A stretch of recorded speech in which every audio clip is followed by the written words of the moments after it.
दोस्तों, मैं हूं अभिषेक और आप देख रहे हो अभिषेक पोल्ट्री यूट्यूब चैनल। दोस्तों, आज के इस वीडियो में हम बात करेंगे कि जैसे कि गर्मियों के मौसम चल रहा है। गर्मियों के मौसम में बहुत सारे ऐसे पोल्ट्री फार्मर हैं जो नया पोल्ट्री फार्मिंग का बिजनेस शुरू किया हुआ है। तो ठंडियों का एक अपना मैनेजमेंट होता है, बरसात का एक अपना मैनेजमेंट होता है, लेकिन समर मैनेजमेंट एक अपनी अलग मैनेजमेंट लेकर आता है। ऐसे में जो नए पोल्ट्री फार्मर है, स्पेशल तौर पर मैं आज देसी पोल्ट्री फार्मिंग करने वाले जो नए फार्मर है गर्मियों में, उनके रिलेटेड बात करने वाला हूँ। उनको कुछ दिक्कतों का सामना करना पड़ सकता है। जैसे कि पहली दिक्कतों का उसका सामना करना ये पड़ता है कि उनकी मुर्गियाँ काफ़ी ज़्यादा मतलब फीड तो खाती है, लेकिन उस मुकाबले या फिर प्रीवियस बैच के जैसे उनको जो भी फीड कन्वर्शन का रेशियो होता है, एफसीआर होता है या फिर वजन होता है, वो उतना अच्छा खासा नहीं मिलता। दूसरे पॉइंट की बात बोलूँ तो उनकी मुर्गियाँ दिन भर काफ़ी ज़्यादा हांफते रहती है। तीसरे पॉइंट की अगर मैं बात बोलूँ, स्ट्रेस और स्ट्रोक की वजह से उनकी काफ़ी ज़्यादा मुर्गियाँ मर जाती है। हालांकि नए पोल्ट्री फार्मर को उनकी मुर्गियाँ क्यों मर रही है उसका पता भी नहीं होता। तो आज के वीडियो में हम डिटेल में बात करने वाले हैं कि आप अपनी मुर्गियों को स्ट्रेस या फिर स्ट्रोक के वजह से जो मोर्टेलिटी होती है उसको किस तरीके से रोक सकते हैं, गर्मियों में आप अपनी मुर्गियों का वजन किस तरीके से बढ़ा सकते हैं, मुर्गियों का हांफना किस तरीके से आप कम कर सकते हैं। तो आज का वीडियो काफ़ी ज़्यादा इंफॉर्मेटिव होने वाला है। स्पेशल तौर पर अगर आप नए पोल्ट्री फार्मर हो तो ये वीडियो स्टार्ट टू एंड तक जरूर देखिएगा। अगर आप नए पोल्ट्री फार्मर हो तो वीडियो के आगे जाने के पहले पोल्ट्री पीडीएफ ई बुक और पोल्ट्री हार्डबुक का एक छोटा सा इंट्रो देख लीजिए, उसका वीडियो का हम कैरी फॉरवर्ड करेंगे।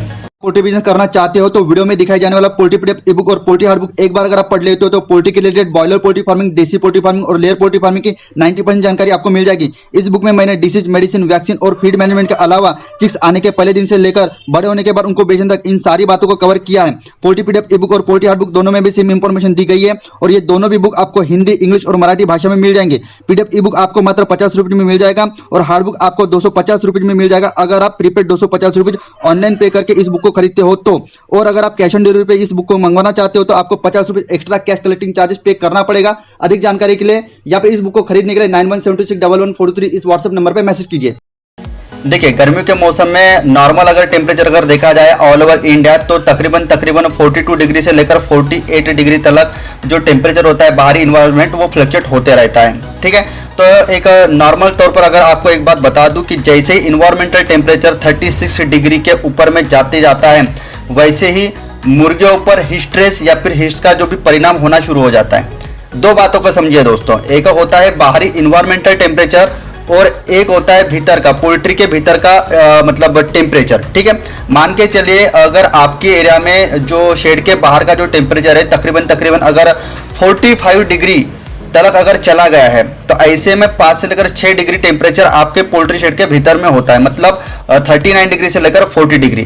तो मेरे कहने का मतलब ये है कि आपके पोल्ट्री के शेड के भीतर का टेम्परेचर जैसे ही 36 डिग्री के ऊपर में जाना शुरू हो जाता है आपके मुर्गियों के ऊपर स्ट्रेस या फिर गर्मियों का उस पर परिणाम होना शुरू हो जाता है। तो सबसे पहले इसके लिए आपको क्या करना है कि जो भी एक हाइग्रोमीटर होता है या फिर थर्मामीटर होता है जिसकी आप वीडियो के स्क्रीन पर देख रहे हो, जो टेम्परेचर के साथ साथ ह्यूमिडिटी भी दिखाता है, इस तरीके का अमेजॉन से वगैरह आपको थर्मामीटर ले लेना है और आपके पोल्ट्री शेड में लगवा देना, जिससे कि एक्चुअल कितना टेम्परेचर आपके पोल्ट्री शेड के भीतर ही है ये आपको पता चल जाएगा। और जब कभी भी आपकी मुर्गी मरेगी तो एक नए पोल्ट्री फार्म को पता चलेगा कि इतना हाई टेम्परेचर होने की वजह से मेरे मुर्गियों का जो ओवरऑल बॉडी का टेम्परेचर है वो बढ़ गया था, इसलिए मेरी मुर्गी मरी। ठीक है, तो सबसे पहले आपका ये फायदा हो जाएगा। ठीक है, दूसरी प्रॉब्लम गर्मियों के मौसम में नया पोल्ट्री फार्मर फेस करता है कि पहली बात तो उसकी मुर्गी दिन भर में जो भी एक 10 से लेकर शाम के 5 बजे तक दाना खाती ही नहीं, या फिर ओवरऑल उसके 3 महीने के स्केड्यूल में जितना वो खाना खाती है उसके मुकाबले उनका एफसीआर मेंटेन नहीं होता, और ना ही पहले के बैचेस में मतलब कि बरसात के मौसम में जितना वजन आया था या फिर ठंडियों के मौसम में जितना वजन आया था उतना वजन इस गर्मियों के वजन मौसम में उनको नहीं मिलता है। तो इस तरीके को प्रॉब्लम को हम किस तरीके से टैकल कर सकते हैं, किस तरीके से फेस कर सकते हैं, किस तरीके से सॉल्व कर सकते हैं।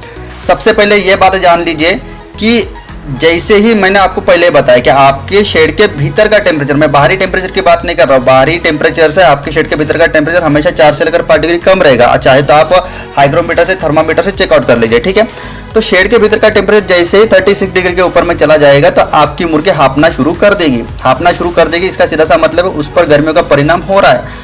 हांफने का मीन सेंस क्या होता है कि जैसे ही मुर्गी हांफना शुरू करती थी, ठीक है, जिसको गैस्पिंग भी हम बोल सकते हैं, जोर जोर से सांस लेना बोल सकते हैं। इस मूवमेंट से क्या होता है ना कि मुर्गी अपने शरीर का टेम्परेचर कम करती है। ठीक है, इस प्रोसेस से मुर्गी के शरीर का जो टेम्परेचर होता है वो वाकई में कम होता है, लेकिन इस प्रोसेस में उसके शरीर का जो टेम्परेचर वो तो कम होता है, लेकिन ये गैस्पिंग के प्रोसेस में मतलब जोर जोर से सांस लेने के ये प्रोसेस में उसके मतलब फीड खाने के बाद जो कैलोरीज उसके शरीर में गई है, जिसका कन्वर्जन फैट में होकर उसका वजन बढ़ना होता है, वो एनर्जी उसके गैस्पिंग में लग जाती है, माने कि जोर जोर से सांस लेने में लग जाती है। यही कारण है कि उसकी एनर्जी वेस्ट चली जाती है। इसी कारण गर्मियों के मौसम में आपकी मुर्गी वजन नहीं बढ़ाती। तो इसका मतलब क्या है, अगर आपको गर्मियों के मौसम में आपके मुर्गे का वजन ज़्यादा बढ़ाना है तो जो मुर्गी गैस्पिंग कर रही है या फिर जोर जैसे सांस ले रही है, जैसे कि आप वीडियो के स्क्रीन में देख रहे हो, तो इस गैस्पिंग को आपको बंद करना पड़ेगा। गैस्पिंग को गर्मियों के मौसम में बंद करना है तो आपके शेड के भीतर का जो टेम्परेचर है उसको आपको कम करना पड़ेगा। कितना कम करना पड़ेगा?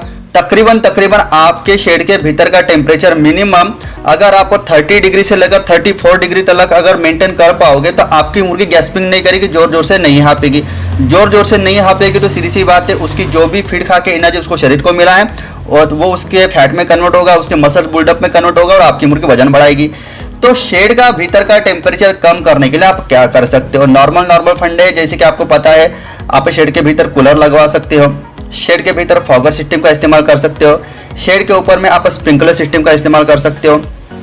शेड की जो left and right hand side होती है, जो लेंथ वाली साइड होती है, जैसे कि मान के चले 50 बाय 20 का अगर आप शेड है तो ये जो left and right hand side की जो 50 फीट लंबाई वाली जो साइड होती है उस दोनों भी साइड मतलब जाली वाली साइड में आप जूट की बोरी, जैसे कि वीडियो के स्क्रीन पर आप देख रहे हो, जो मतलब जो पोता होता है, जो पतला पोता होता है उसको जूट की बोरी बोला जाता है, जो पानी को सोख लेती है और वेंटिलेशन के समय में बाहर की हवा अगर गर्म होकर आती है तो उस वेंटिलेटेड वाले जूट के बोरी को लग के, जो कि ठंडी होती है, पानी को सोखा हुआ होता है, उससे वो गर्म हवा को अपने ऊपर लेकर शेड के भीतर में ठंडी हवा भेजती है। तो इस तरीके से भी आप जूट की बोरी का इस्तेमाल करके आप अपने शेड के भीतर का टेम्परेचर कम कर सकते हो।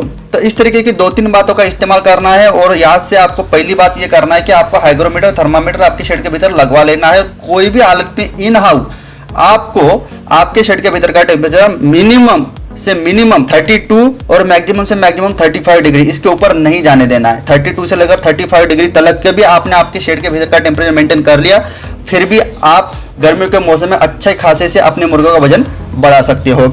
और से एक बात आती है दोस्तों, जैसे कि आपको भी पता है कि गर्मियों के मौसम में हम पहले के दिनों में काफ़ी ज़्यादा ग्लूकोज का पानी पीते थे, क्योंकि जो भी एक एनर्जी लॉस होता था बाहर जाने की वजह से, पसीने से हमारी काफ़ी हालत बिगड़ जाती थी, तो ऐसे में हम तकरीबन ग्लूकोज का पानी पीते थे, जिससे कि हमें एक एनर्जी मिलती थी। सेम बात यही होती है कि गर्मियों के मौसम में भी काफ़ी ज़्यादा मुर्गियों की एनर्जी लॉस हो जाती है, तो उस एनर्जी लॉस को रिगेन करने के लिए, रिकवर करने के लिए हम मुर्गियों के पीने के पानी में 11 बजे के पानी से लेकर शाम के 5 बजे तक के पानी में अगर आप उसको इलेक्ट्रोलाइट पाउडर देते हो तो उसकी जो भी एनर्जी लॉस हुई है और ठीक है वो पूरी तरह से रिकवर हो जाएगी। जो कि बहुत सारे जो इलेक्ट्रॉल पाउडर आते हैं, इलेक्ट्रो सोल्ट पाउडर आता है, इलेक्ट्रो बेस्ट पाउडर आता है, तो बहुत सारी कंपनियां अलग अलग नामों से इलेक्ट्रॉल पाउडर बेचते हैं। कोई भी कंपनी का आप इलेक्ट्रोल पाउडर इस्तेमाल कर सकते हो गर्मियों का मौसम में।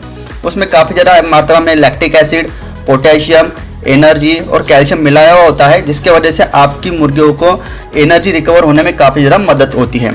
ठीक है, और जो गैस्पिंग का प्रॉब्लम भी आपके मुर्गियों को हो रहा है वो भी दुरुस्त होता है, और साथ ही साथ जो हिस्ट्रेस आपके मुर्गे पर आ रहा है वो भी रिलीव करने में ये इलेक्ट्रोलाइट पाउडर काफ़ी ज़्यादा मदद करता है। तो ये 3-4 जो फंडे बता रहा हूँ सभी को आपको अच्छे से सुनना है, और अगर इनमें से कोई बात अगर आप नहीं कर रहे हो तो आप कल से ही आप अपने पोल्ट्री फार्म पर इंप्लीमेंट करना शुरू कर दीजिएगा। आपको वाकई में 101% रिजल्ट मिलेगा।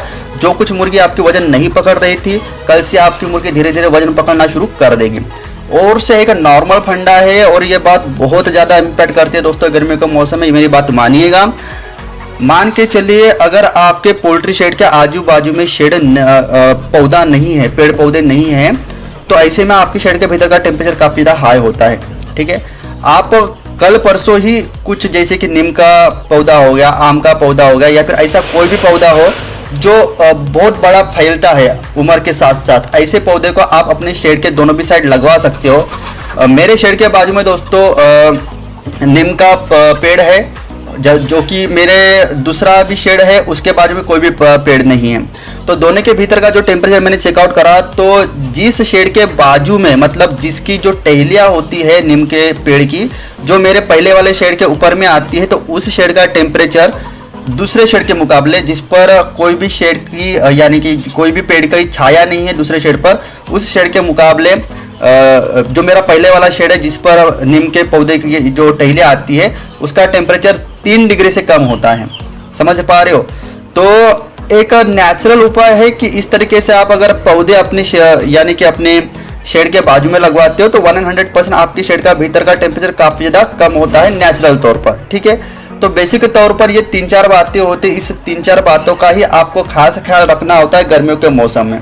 ठीक है, तो अगर ये 3-4 बातें आप सॉर्ट आउट कर लोगे तो जो भी मुर्गी आपकी स्ट्रेस और स्ट्रोक की वजह से मर रही थी, या फिर जो वजन बढ़ाने का या फिर वजन ना बढ़ने का जो इशू आपको आ रहा था, गैस्पिंग का या फिर और भी बहुत सारे जो प्रॉब्लम आ रहे थे, वो पूरी तरह से आपके सॉर्ट आउट हो जाएंगे।